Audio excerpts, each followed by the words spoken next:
Hello guys, and welcome welcome in my another video lecture tutorial, that is MD Yahya fusion tutorial. And I'm here to deals about the life process chapter, to deals about the respiration from the chapter life process for class 10. Okay, so let's begin. What is the respiration? So it is quite simple. What is the respiration? Respiration means intake of oxygen for break down the glucose.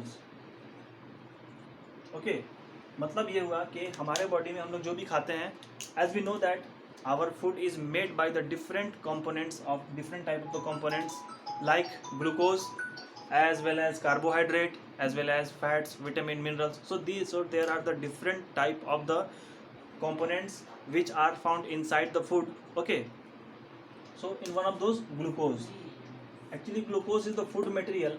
So what is the respiration? So respiration is the process in which the organism intake the oxygen for breaking down their glucose molecule for obtaining the energy. Energy पाने के लिए glucose को तोड़ने की ज़रूरत होती है हमारे बॉडी के अंदर, और वो ग्लूकोज कैसे टूटेगा? Through the help of oxygen. तो कोई भी ऑर्गेनिज्म हो, उसको ऑक्सीजन की ज़रूरत है for the break down of the glucose for obtaining the energy, because as we know that without energy we are unable to perform any type of the actions. Okay, तो energy हम लोग को किस फॉर्म में मिलता है? In the form of ATP. So ATP, what is the full form of ATP? Adenosine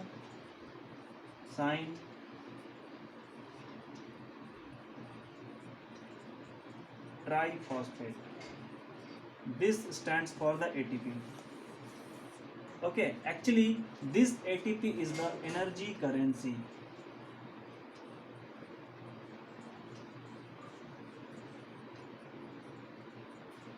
मतलब कि हमारे बॉडी में जितना ज़्यादा एनर्जी करेंसी होगा, हमारे बॉडी में जितना ज़्यादा ATP होगा, हम उतना ही ज़्यादा अपने आप को एनर्जेटिक फील करेंगे. ठीक है, तो so this process is commonly said to be respiration. Okay, so now I am going to deals about the different type of respiration inside the living things. Okay, as we know that there are two type of the respirations are found. The respirations are fall under the two broad categories, that is aerobic respiration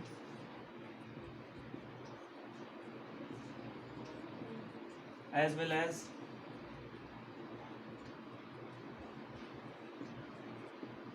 anaerobic respiration.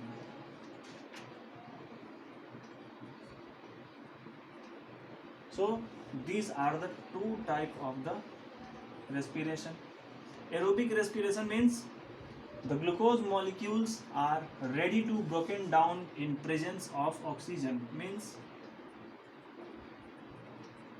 presence of oxygen, जो process होगा उसको हम लोग क्या बोलेंगे? Aerobic respiration. And absence of oxygen, absence of oxygen मतलब कि those are those type of respiration which is takes place either less amount of oxygen or either absence of oxygen.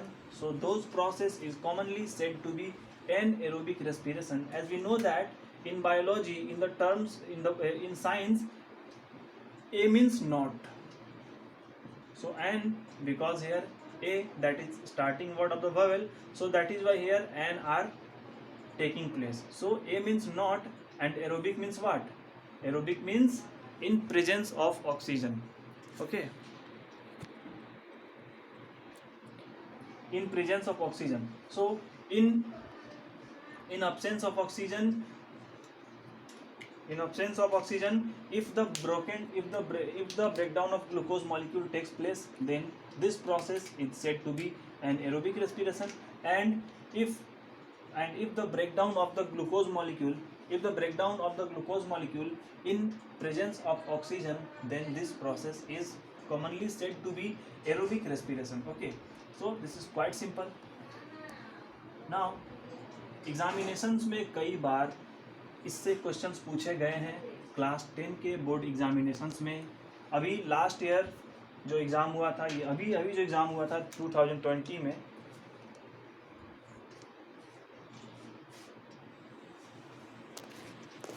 जो एग्ज़ाम हुए थे उसमें भी ये क्वेश्चन आया था इस सेक्शन से।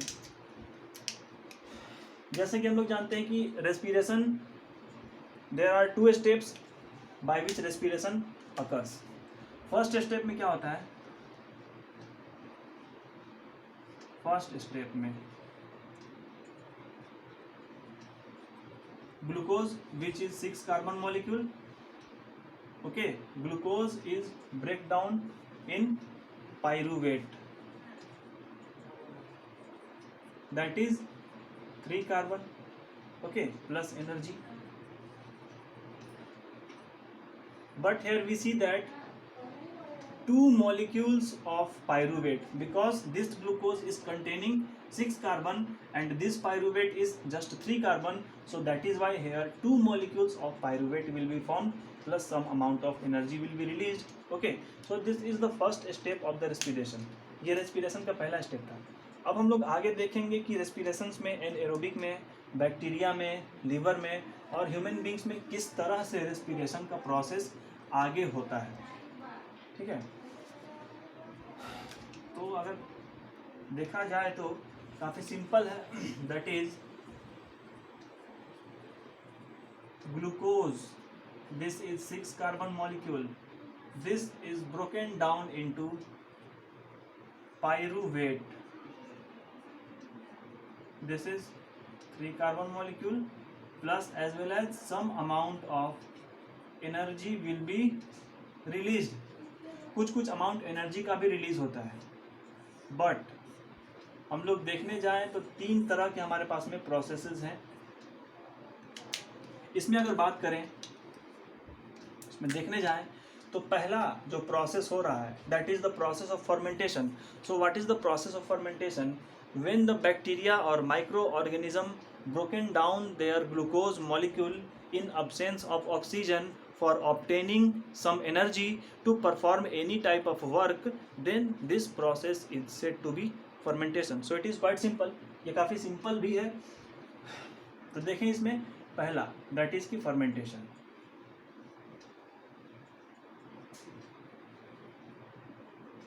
Quite simple. फर्मेंटेशन में क्या होगा? Ethanol, this is 2 carbon molecule plus carbon dioxide plus energy, and in fermentation only 2 molecule of ATP will be released. तो ये प्रोसेस कहाँ हो रहा है? फॉर ये this process is the fermentation, और ये प्रोसेस क्या हो रहा है? इन यीस्ट, ईस्ट बैक्टीरिया में ये प्रोसेस हो रहा है। सबसे पहले बात करेंगे अगर इस प्रोसेस की, तो जो हमारे पास में रेस्पिरेशन का जो पहला वाला पार्ट है, जो पहला वाला स्टेप है, ये तो दूसरा स्टेप है, ये पहला स्टेप है। जो पहला वाला स्टेप है, ये स्टेप कहाँ पे हो रहा है? In cytoplasm of the cell, in cytoplasm of the cell, cell के साइटोप्लाज्म में ये हमारे पास में पहला वाला प्रोसेस हो रहा है। Means glucose is break down into pyruvate plus energy, so this process is completed in our cytoplasm. Cell के साइटोप्लाज्म में ये प्रोसेस होता है। उसके बाद में ये प्रोसेस यहाँ से डिलीवर्ड हो जाता है, और डिलीवर्ड होने के बाद में हम लोग यीस्ट में ये प्रोसेस होता है, फर्मेंटेशन का प्रोसेस। इसमें इस तरह से 2 ATP मिलते हैं।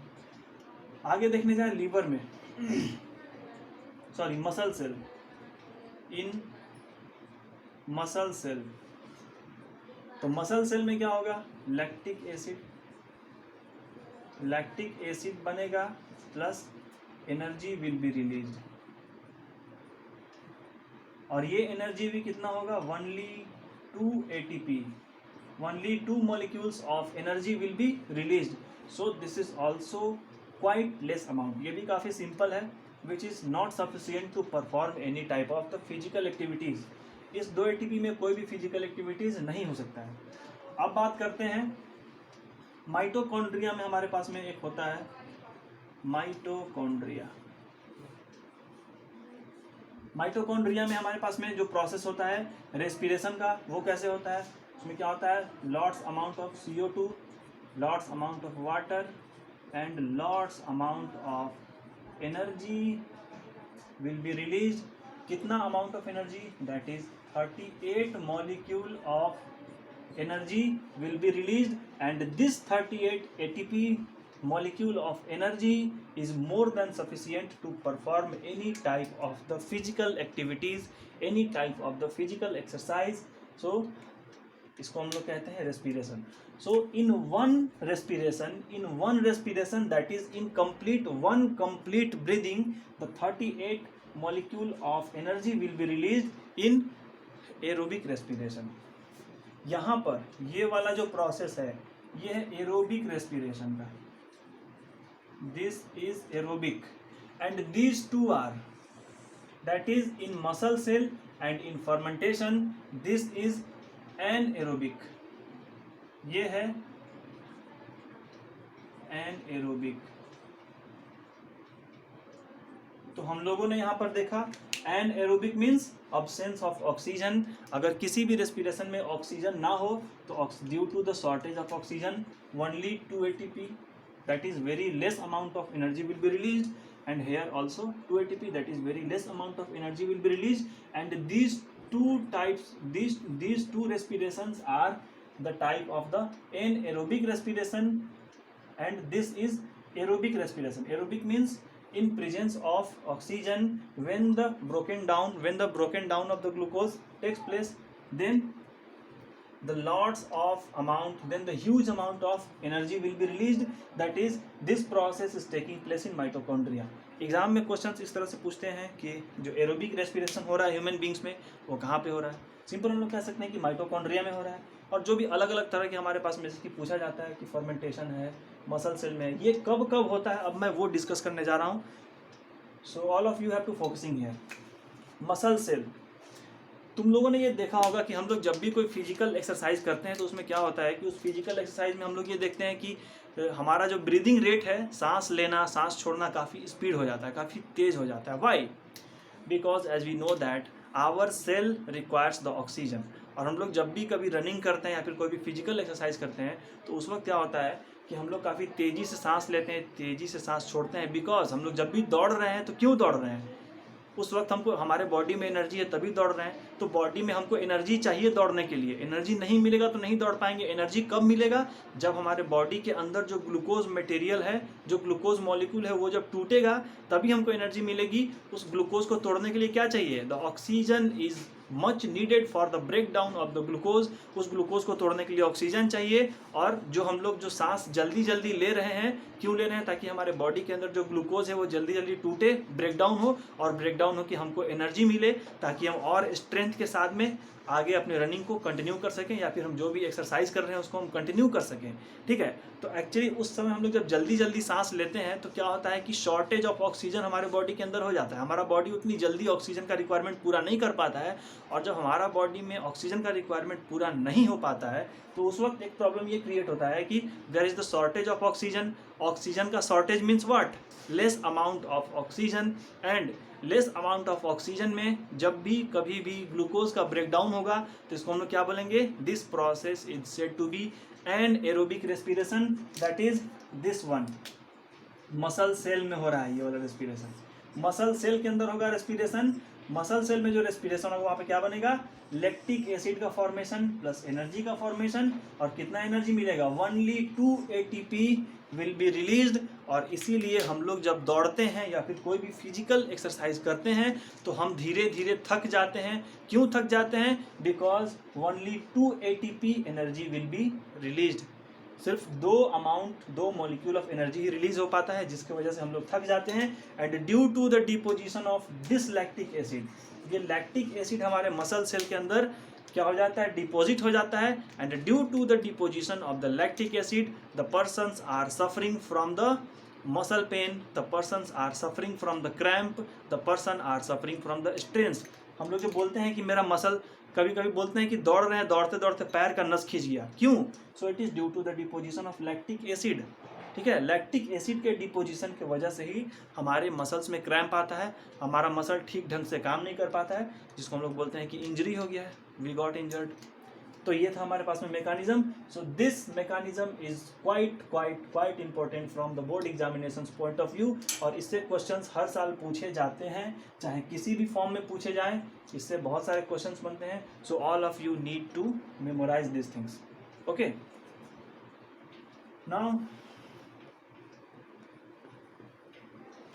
now I am going to deal about the respiration in plant and respiration in animal. So okay, so respiration in plant.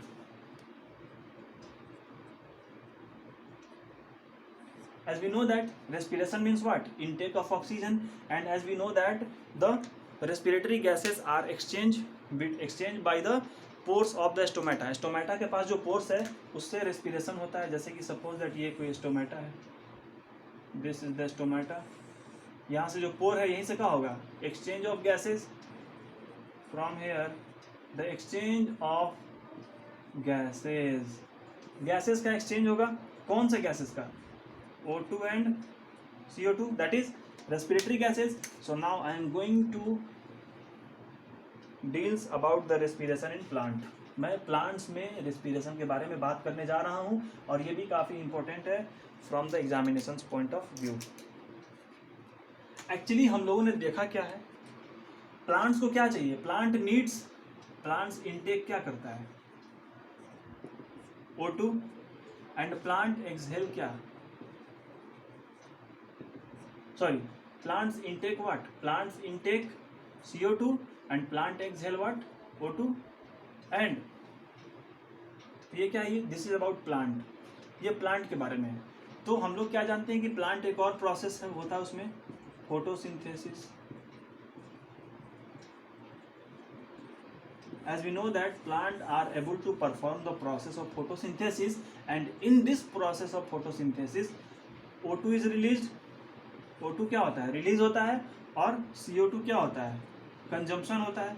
Surrounding से CO2 प्लांट लेता है और O2 क्या करता है? रिलीज कर देता है। तो एक तरह का ये साइकिल चल रहा है प्लांट्स में, means plant absorb CO2 and plant exhale O2। तो ये हमारे पास में प्लांट का रेस्पिरेशन में होता है। अब तुम लोगों ने कभी सुना होगा कि रात के वक्त पेड़ के नज़दीक नहीं सोना चाहिए। क्यों नहीं सोना चाहिए? हम लोगों ने सुना होगा कि कई बार प्लांट के पास सोओगे तो क्या होता है कि रात के समय में amount of carbon dioxide, plant जो है रात के समय में CO2 को रिलीज करता है और O2 को लेता है। तो ये कैसे पॉसिबल है? पॉसिबल है, देखो कैसे पॉसिबल है, मैं बताने जा रहा हूँ। So all of you have to focusing here, it is quite simple. During the time of day, दिन के समय में प्रोसेस ऑफ फोटोसिंथेसिस हो रहा है, लेकिन रात के समय में तो प्रोसेस ऑफ फोटोसिंथेसिस नहीं हो रहा है। मीन्स प्लांट क्या कर रहा है? सिर्फ दिन में फोटोसिंथेसिस कर रहा है। सो ड्यूरिंग डे टाइम में क्या है कि प्लांट रिलीज क्या? What release? O2। Plant O2 release कर रहा है और क्या कंज्यूम कर रहा है? CO2। Means plant consume CO2 and release O2 for the process of what? For the process of photosynthesis. But during the time of dark, that is, yes, dark time, we can say that, means at night,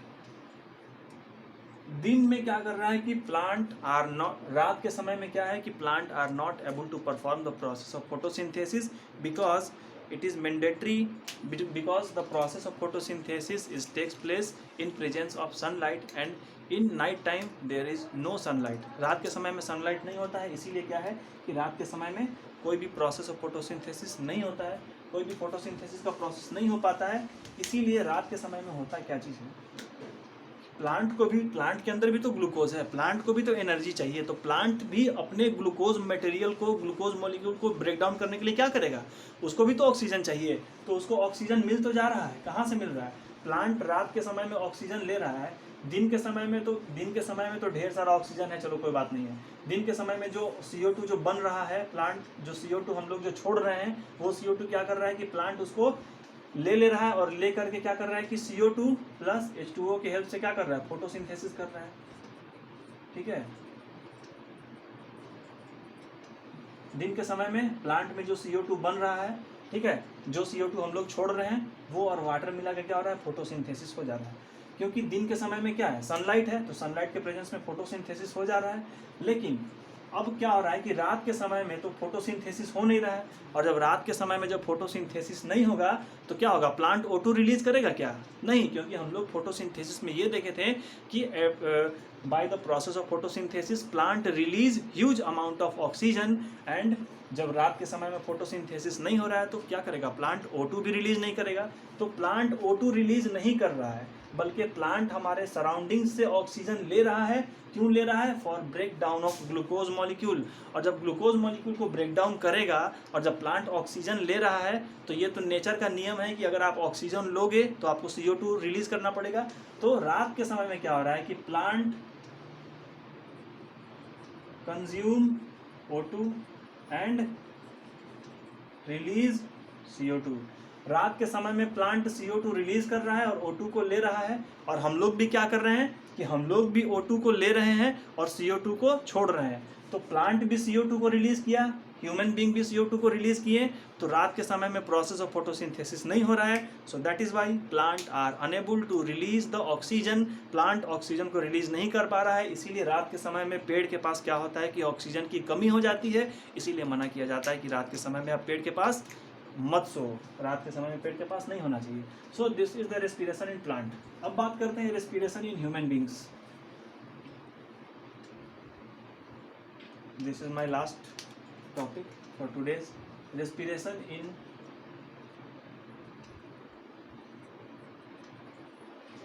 human being. As you know that human being have a respiratory organ, that is lungs. Human beings के पास respiratory organ के तौर पे lungs है। हम लोगों को ये काफ़ी अच्छे तरीके से पता है, because we are also the human beings. हम लोग भी तो ह्यूमन बींग्स ही हैं।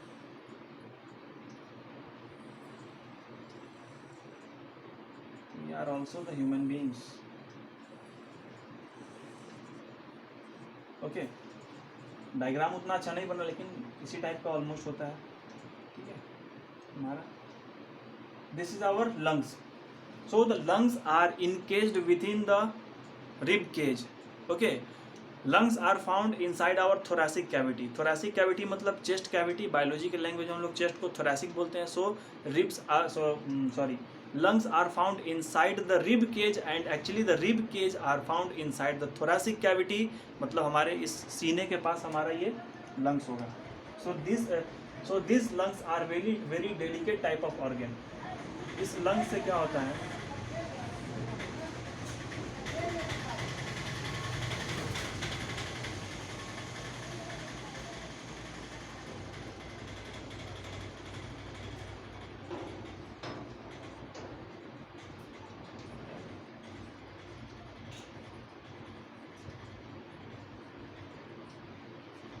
these are the respiratory pigments. ये सब सारे के सारे रेस्पिरेटरी पिगमेंट्स हैं।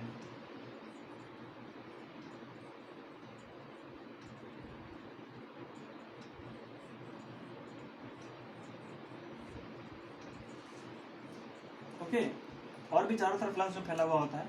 इस तरह से रेस्पिरेटरी पिगमेंट्स हैं, और यहाँ पर एक हमारे पास में दूसरा स्ट्रक्चर है, diaphragm. This is the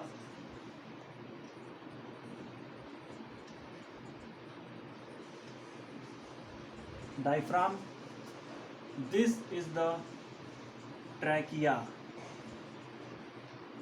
Trachea means what? Trachea means wind pipe.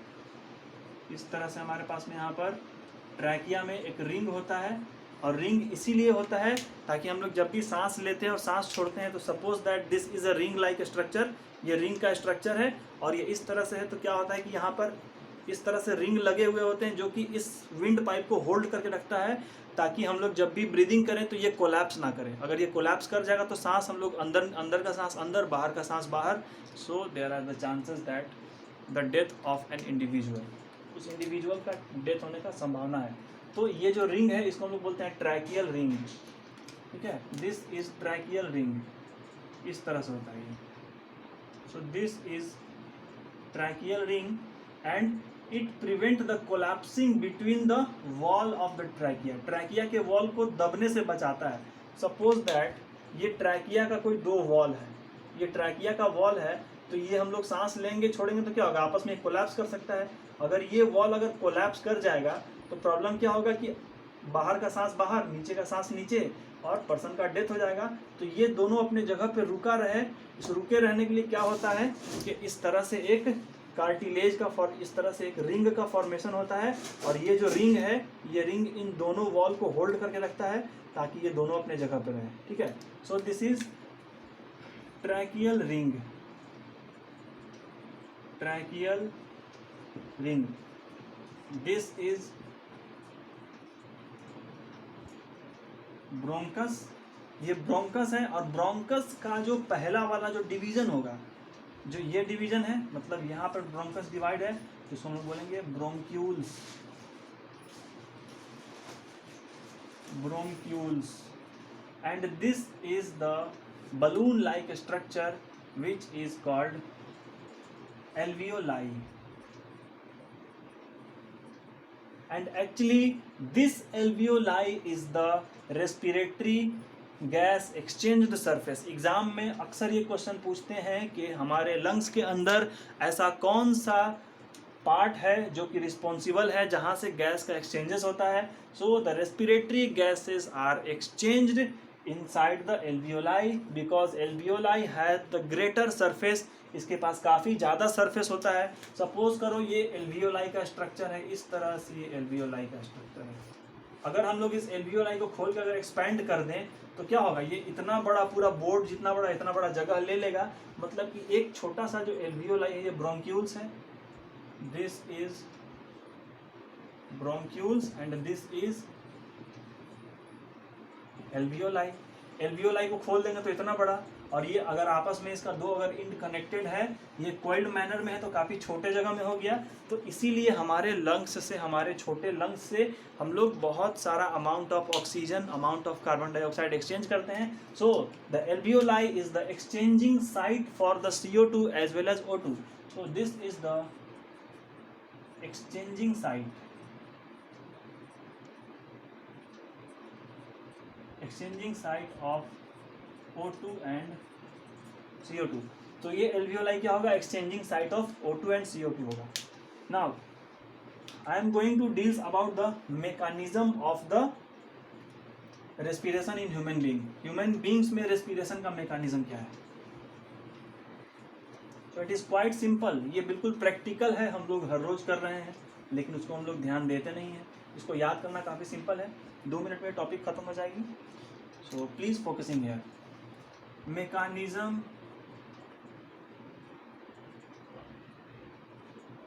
Of respiration in human में मेकानिज्म ऑफ रेस्पिरेशन क्या होता है। व्हेन इनहेलेशन मतलब क्या, सांस लेना। हम लोग जब सांस लेंगे तो क्या होगा, हम लोग जब भी कभी सांस लेते हैं तो क्या होता है, हमारा ये चेस्ट कैविटी एक्सपैंड हो जाता है, बड़ा हो जाता है। When we inhale the oxygen then our chest cavity becomes flattened due to the filling of the oxygen. Oxygen यहाँ भर जाता है, इसलिए क्या होता है, एक्सपैंड हो जाता है। So it is quite simple, कुछ इस तरह से होगा।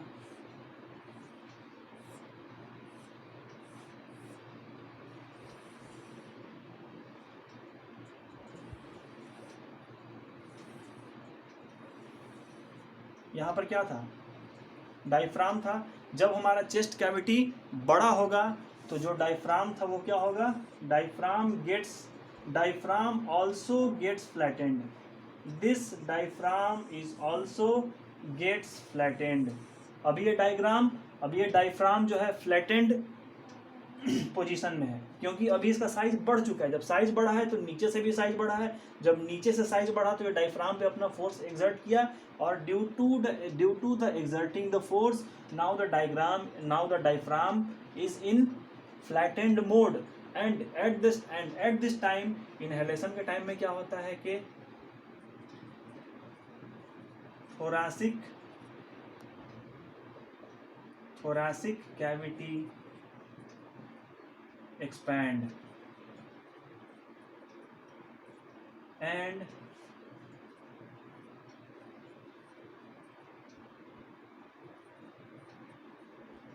diaphragm gets flattened। क्या होगा? डायफ्राम फ्लैट हो जाएगा, सीधा हो जाएगा। बट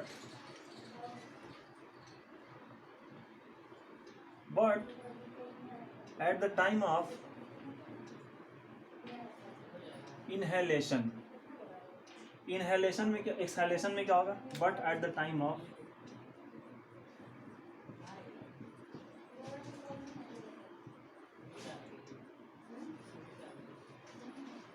सांस छोड़ना। What about exhalation? एक्सहेलेशन में कुछ नहीं होगा, बस बिल्कुल opposite of the inhalation. Inhalation का ओपोजिट वाला प्रोसेस होगा। इसमें क्या था? इसमें हमारे पास में रिब्स, वापस क्या होगा? रिब्स, और ये है diaphragm. This diaphragm now is in dome shaped. ये डोम शेप्ड में हो गया है। और क्या होगा? हम लोग जब भी सांस छोड़ते हैं तो क्या होता है? हमारा चेस्ट कैविटी श्रिंक कर जाता है। ये क्या होता है? सिकुड़ जाता है। हम लोग जब भी सांस छोड़ते हैं, एक्सहेलेशन में क्या होता है? क्या बोलेंगे इसको हम लोग? Thoracic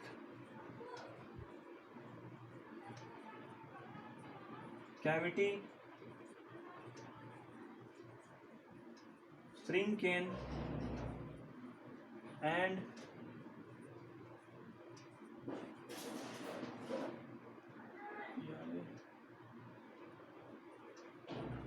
the diaphragm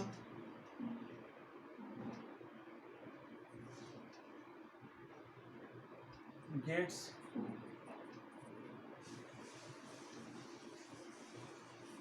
dome shaped। Diaphragm क्या होगा? फिर से डोम शेप्ड में आ जाएगा। तो ये था हमारे पास में मैकेनिज्म ऑफ रेस्पिरेशन। ओके, सो इसलिए ये लेक्चर काफ़ी इंपॉर्टेंट है, क्योंकि एग्ज़ाम में इससे बहुत सारा क्वेश्चंस पूछे जाते हैं। So this much for the day. Okay, thank you.